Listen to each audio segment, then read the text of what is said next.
Halo teman-teman, kembali lagi di channel saya. Sebelum saya menjelaskan tentang komponen sistem operasi, jangan lupa like dan subscribe terlebih dahulu. Jadi, saya akan memperkenalkan diri saya terlebih dahulu. Perkenalkan, nama saya Robertus Tri Aji Nugroho, NIM 67-2019-123. Saya berasal dari kelas sistem operasi C. Pada kesempatan kali ini, saya akan menjelaskan tentang komponen sistem operasi.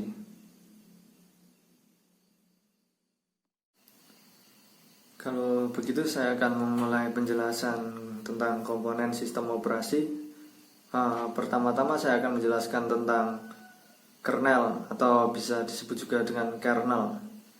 Jadi, kernel ini sebenarnya merupakan penghubung antara software dan hardware ketika kita menggunakan komputer. Jadi ketika kita menggunakan software itu pasti akan memberikan sinyal. Sinyal dari software ini pasti akan diterima hardware. Melalui apa? Melalui kernel. Jadi kernel itu sebagai secara tidak langsung itu sebagai penghubung antara software dan hardware. Biar lebih jelas lagi, berikut ada tayangan video yang menjelaskan tentang kernel. Silahkan ditonton.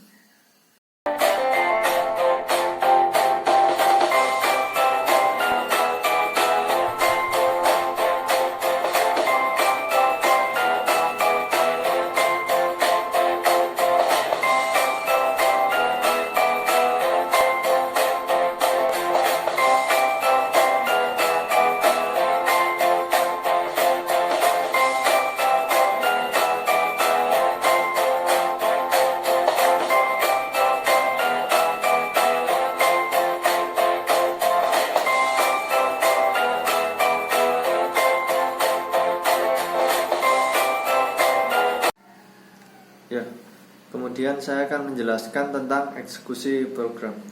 Biasanya suatu eksekusi program pasti lebih mendahulukan suatu program yang lebih memakan banyak storage ketimbang suatu program yang akan memakan sedikit storage. Jadi program yang memakan banyak storage itu kan didahulukan ketimbang suatu program yang memakan sedikit storage. Dalam sistem operasi sendiri ada dua mode. Yang pertama mode user, yaitu mode yang eksekusinya dikendalikan oleh user itu sendiri. Kemudian yang kedua itu mode kernel. Mode kernel itu mode yang dikendalikan oleh sistem operasi sendiri, atau banyak orang yang menyebut itu bisa disebut juga dual mode. Kemudian saya akan menjelaskan alur eksekusi program. Yang pertama itu user, yaitu kita sendiri, itu pasti. Kemudian libraries, setelah libraries sistem control interface. Ada bisa masuk ke file system, kemudian atau bisa juga masuk ke control subsystem. Tahap selanjutnya baru masuk ke hardware control. Kemudian tahap terakhir yaitu masuk ke perangkat keras sendiri atau disebut hardware.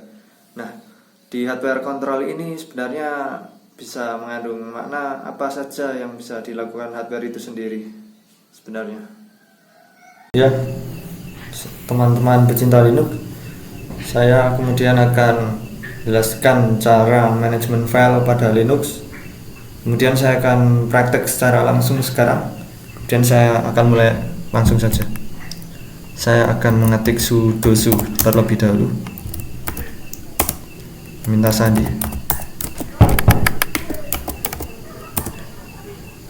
Kemudian sudo ini, dengan ini saya memberitahu program bahwa saya menggunakan program sebagai user. Kemudian kode berikutnya yaitu ls. Ls ini ketika kita ingin melihat folder-folder pada directory, ini di sini ada desktop, ada dokumen, download, ada meja juga ternyata, musik, kemudian picture, public, template, dan video. Kemudian saya lanjut ke kode selanjutnya, itu CD, misal CD picture, musik saja ya, musik. Nah, dengan begini saya akan melihat isi suatu direktori dengan kode CD. Ini di sini ada keterangannya. Di menu home saya sebagai user melihat musik. Nah, kemudian ada istilah yang namanya mkdir. Ya, ini dia mkdir. Misal apa ya? Meja kan udah ada, sekarang kursi berarti. Mkdir kursi. Nah, berarti direktori kursi sudah tercipta. Bisa dicek dengan ls. Nah, ini dia, kursi sudah tercipta. Kemudian misal kita akan melihat isi file, cat kursi. Tidak ada file di kursi, di direktori kursi sebenarnya. Kemudian ada yang namanya RM. RM itu singkatan dari remove sebenarnya. Jadi itu semacam menghapus direktori. Misal RM kursi, tadi sudah saya buat direktori kursi, tidak bisa menghapus kursi. Sebentar. Kemudian saya pikir cukup sekian sajalah penjelasan manajemen file dari saya. Sepertinya saya agak lupa, saya clear saja ini. Nah, oke. Kemudian saya akan lanjut ke penjelasan berikutnya. Kemudian saya akan menjelaskan tentang interupsi. Interupsi bisa dibagi menjadi dua. Pertama, hardware interrupt. Hardware interrupt itu interupsi yang dikirim oleh hardware itu sendiri. Kemudian yang kedua itu software interupsi. Nah, software interupsi ini interupsi yang dikirim oleh software. Contoh hardware interrupt itu ketika kalian nyalain komputer, ketika kalian mencet keyboard, itu masuk ke hardware interrupt.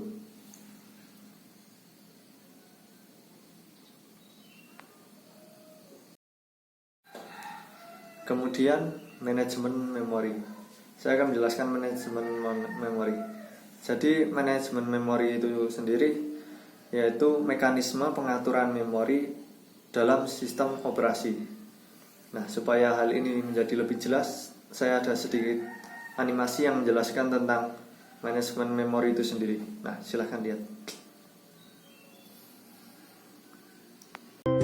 Memori sebagai pusat kegiatan pada sebuah komputer, karena setiap proses yang dijalankan harus melalui memori terlebih dahulu.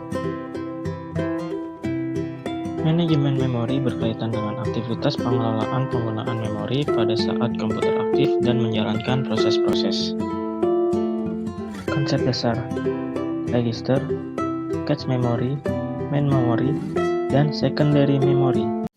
Nah, kemudian saya akan sedikit menjelaskan tentang memori virtual. Jadi memori virtual ini bisa menjadi memori pengganti dari memori utama. Jadi memori virtual sendiri mempunyai pengertian suatu mekanisme sistem operasi yang menjadikan ruang disk kosong sebagai alamat memori virtual. Sistem operasi sendiri ada 3 penjadwalan. Yang pertama itu sistem multiprogram. Itu jadi proses itu akan terus berjalan bertujuan untuk memaksimalkan CPU.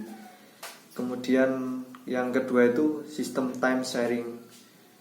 Jadi ada speed. Ya, jadi speed itu akan dibagi-bagi ke program-program, jadi bisa dijalankan secara bersamaan.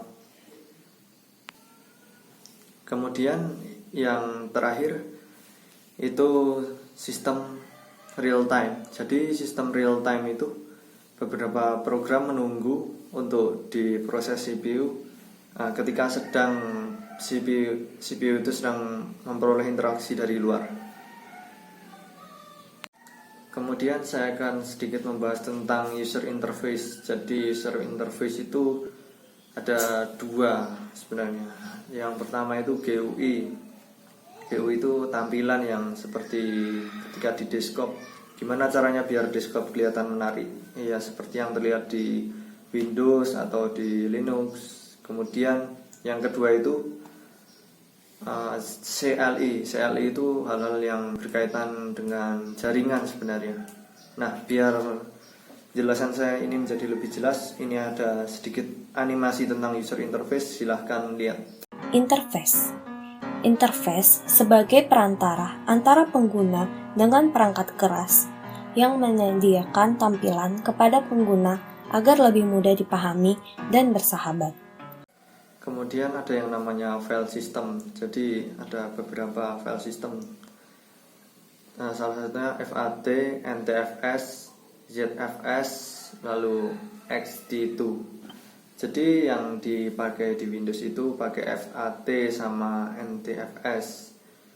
Terus yang di Linux itu pakai XT2 kalau nggak salah. Tapi sebenarnya ada XT3, tapi file system itu ada banyak sebenarnya, tapi saya cuma hanya tahu segitu aja.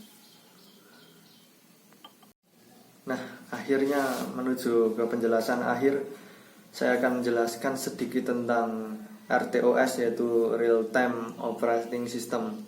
Merupakan operating system multitasking yang diperuntukkan untuk aplikasi real time biasanya. Dan ada yang namanya hard real time, soft real time, semi hard real time, dan masih banyak lagi sebenarnya. Tapi saya pikir cukup sekian penjelasan dari saya. Terima kasih karena sudah menonton hingga selesai.